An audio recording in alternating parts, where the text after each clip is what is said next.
গোলা গোলা গোলা গোলা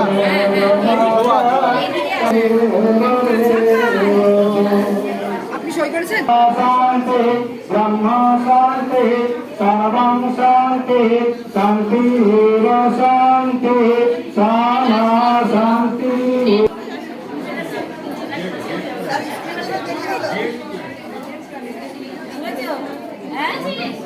না দাঁড়া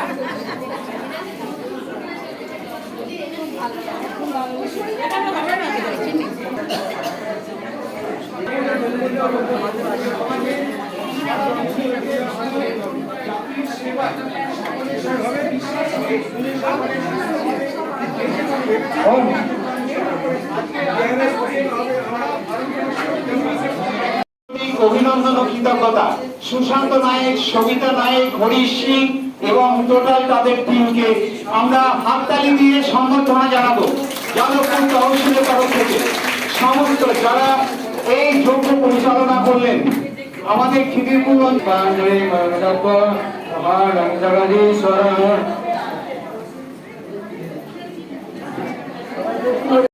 আগস্ট বালকৃষ্ণজির জন্মদিন। সেই জন্মদিনের উপলক্ষে আজকে জড়িবুটি দিবস পালন করা হচ্ছে। এই বাঘাযতীন রিক্রিয়েশন ক্লাব থেকে এই অনুষ্ঠান তারা আমরা এখানে যোগ সেন্টার আছে, তারা আমাদের এই ক্লাবটা দিয়েছে। আমরা যার জন্য বাঘাযতীন রিক্রিয়েশন ক্লাবে এই জড়িবুটি দিবসটা পালন করতে পারছি। আমাদের সাধিকারা প্রচুর গাছ, সাধকরা অনেক গাছ নিয়ে এসছে। হ্যাঁ, তারপরে আমাদের যজ্ঞ হচ্ছে, যজ্ঞ এখনও কমপ্লিট হয়নি, যজ্ঞ অনুষ্ঠান চলছে। যজ্ঞ অনুষ্ঠানের পরে আমাদের একটু সাংস্কৃতিক অনুষ্ঠান আছে, সাংস্কৃতিক অনুষ্ঠানটাও আমাদের হবে। সাংস্কৃতিক অনুষ্ঠানের পরে আমাদের একটু সকলে সকাল থেকে আমার সাধিকারা সকাল থেকে প্রচণ্ড পরিশ্রম করছে। এইসব অনুষ্ঠানটার পরে সকলের জন্য একটু সাধারণ একটু জল খাবারের অনুষ্ঠান আয়োজন আমরা রেখেছি, সেটাও আমরা করব। এই করে তারপরে গাছ, এই যে সকলে যে গাছ নিয়ে এসছে, এই গাছ সবাইকে আমরা বিতরণ করব। এগুলি সব ঔষধ দর্শনের গাছ, নানান রকম এই যে রোগ ব্যাধি আছে তার জন্য, তার থেকে নিরাময় করার জন্য এই গাছ লাগালে সেই গাছের হিসেবে তারা সেই ব্যবহার করে তারা সুস্থ হবে, ভালো হবে। বিশেষ গুণ এটা, আপনি জ্বর, তারপরে নানা রকম পেট খারাপ, সর্দি, এরকম নানা রকম উপকার পাওয়া যাবে। আমরা করোনার সময় শুধু এইগুলো দিয়ে কাড়া বানিয়ে খেয়ে অনেকে সুস্থ হয়ে গেছে, ইমিউনিটি পাওয়ার। এবং এই যে অ্যালোভেরা অ্যালোভেরা আমাদের বহু গুণে গুণান্বিত। এটা আমাদের নানা রকম স্কিন রোগ এবং নানা রকম পেটের যদি বাউলস প্রবলেম বা ইত্যাদি ব্যাপারে খেলে এটা কীভাবে খাবে হচ্ছে এটা নিয়ে কেটে প্রথমে হলুদ রঙের একটা রস বেরোয়, সেটা বের করে দিতে হবে, নাহলে তেতো লাগবে। এবার তারপরে সেটাকে এই ভেতর থেকে শ্বাসটা বার করে এই ছালটা ফেলে দিতে হবে। ভেতরের যে শ্বাসটা নিয়ে আপনার মিক্সিতে তুলে দিয়ে হালকা করে একটু জল দিয়ে একটু মধু দিয়ে খেতে হবে। যাদের দেখি ডায়াবেটিক নেই, মানে সুগার নেই, তারা মধু দিয়ে খেতে পারে। আর সুগার থাকলেও অল্প তো সবাই চেনেন নয়নতারার প্রচুর গুণ, মানে শেকড় থেকে পাতা, ডাল, ফুল সবই উপকারী। এটা ডায়াবেটিক রোগীদের পক্ষে খুবই ভালো। এর যে পাতা, 4টে পাতা সকালবেলা যদি চিবিয়ে খাওয়া যায় তাহলে সুগারের পক্ষে খুবই উপকারী। ফুলও তাই, এর শেকড় খেলেও উপকার পাওয়া যায়। তারপরে আপনার তুলসী পাতার তো গুণাগুণ সবাই জানেন। হ্যাঁ, কারি পাতা আছে, কারি পাতার যে গুণাগুণ ক্যালসিয়ামের অভাব পূরণ করে কারি পাতা।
গাছের